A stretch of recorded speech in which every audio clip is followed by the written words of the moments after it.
जयराम जी की नमस्कार, जय जोहार। मैं हूं सुदीप कुमार और आप देख चुके हैं एंड तक इंडिया खबर की तह तक।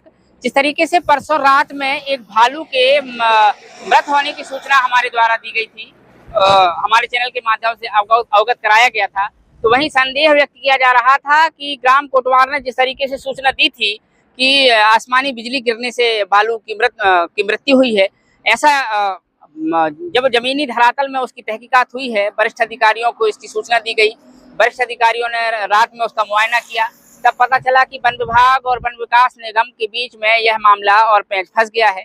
अंततोगत्वा वन विकास निगम के अधिकारियों की मौजूदगी में मृत भालू का पंचनामा पोस्टमार्टम किया जाकर आगे की तहकीकात जारी है। तो वहीं एसडीओ वन विकास निगम के मौके पर मौजूद हैं, उनसे समझते हैं कि जांच के दौरान क्या कुछ पाया गया है। जैसे कि हमें जानकारी लगी है कि लगभग 4 से 5 साल का करीब 1 क्विंटल वजनी वयस्क भालू, जिसकी मृत्यु आकस्मिक ना होकर दुर्घटनावश हुई है, मतलब उसकी हत्या हुई है। उसकी हत्या कैसी हुई है, क्या कुछ वारदात को अंजाम दिया गया है, किन हथियारों का उस हत्या में प्रयोग हुआ है, वह सारा कुछ समझने का प्रयास करेंगे। संबंधित अधिकारी समझने का प्रयास करते हैं। सर, बहुत बहुत स्वागत है आपका। क्या शुभ नाम है, किस पद पर हैं आप? मेरा नाम अनिल क्षत्रिय है जी, और मैं वन विकास निगम में डिप्टी डीएम के पद पर पदस्थ हूँ। सर, जैसा कि हमें जानकारी लगी थी, जैसा हमें बताया गया था कि आकाशीय बिजली से उसकी मौत हुई है और ग्राम कोटवार ने संबंधित विभाग को बताया। फिर उसके बाद विभाग और वन विकास और वन विभाग में पैच, उसके बाद डिसाइड हुआ कि आप ये करने वाले हैं। मौके पर आपने जब पहुंचे थे, क्या पाया है वहाँ? भालू किस परिस्थितियों में था? देखिए, हम लोगों को रात में सूचना मिली और सूचना में जैसे कि आप लोगों ने बताया कि वो पेच फंसा हुआ था विभाग और वन विकास निगम का। तो क्योंकि एरिया हमारी वन से भी काफ़ी दूर है और वन वन विभाग के वन से भी काफ़ी दूर है, लेकिन हम लोगों ने उसको बैठ करके उसको पता लगाया कि हमारी जो समिति है यहाँ पर, एक बरबटी समिति, इस कारण से हम लोगों को उसकी कार्यवाही करनी है जी, तो फिर सुबह हम लोगों ने उस पर कार्यवाही की।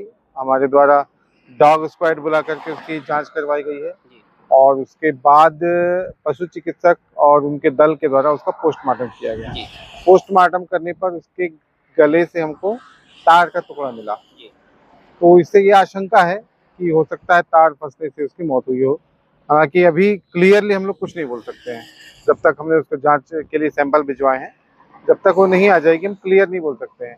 लेकिन हम जांच करें इस पहलू पे भी कि क्या ये भी किया जा सकता है। हमने आसपास के लोगों से पूछताछ की है, खेत मालिक से पूछताछ की है, फिलहाल उनसे हमको ऐसी कोई जानकारी नहीं लग पाई है कि किसी ने किया होगा।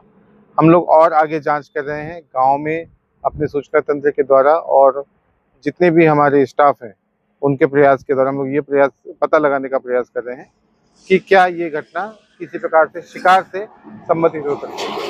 कितनी उम्र रही होगी सर, और कितना वजन उसका लगा? उसका वजन लगभग, जैसे बताया आपने, 1 क्विंटल ही लगभग था, लेकिन उम्र उसकी डॉक्टरों के द्वारा बताया अनुसार 7 से 8 साल थी। 60 से 8 साल, मतलब पूर्ण वयस्क हो सकता पूर्ण है। वयस्क था, मादा भालू थी वो। अच्छा, मादा भालू। जैसा कि विभागीय आपके सूत्र जो है, उन्होंने हाँ। बताया कि उसकी जो है पसली के पास भी चोट के निशान, काफी हद तक उसे डैमेज करने का प्रयास किया गया। हाँ, जैसा आपने बताया कि कोटवार ने बताया कि आकाशीय बिजली गिरने से हो सकता है, जी, तो हम इस बात से इनकार नहीं कर सकते हैं। हो सकता है उसके कारण भी उसका शरीर में चोट के निशान आए हों, लेकिन पोस्टमार्टम के समय उसके शरीर में थोड़ी सी चोट के निशान तो थे। चोट मतलब अंदरूनी अंग में थोड़ी सी जो डैमेज था, खून जमा हुआ था। तो हम लोग इस बात की जांच कर रहे हैं फिलहाल। तो फिलहाल में जो है वन विकास निगम के जो वरिष्ठ अधिकारी हैं मौके पर पहुंचे हैं। जैसा कि हमने बताया कि उसका पोस्टमार्टम किया जाकर अंतिम संस्कार बंजारी स्थित नर्सरी में कर दिया गया है। फिलहाल में विभाग दोनों परिस्थितियों में जांच कर रहा है, हत्या या आकस्मिक उसका निधन जो भी है। जैसा कि बताया जा रहा है, हमने कहा कि करीब 4 से 5 साल जी नहीं, वह करीब करीब 7 से 8 साल की मादा भालू थी। तो कहीं ना कहीं, और चूंकि जैसा कि वरिष्ठ अधिकारियों ने बताया था कि वन विभाग के अनुसूची 1 का वह प्राणी है, संरक्षित प्राणी कहलाता है।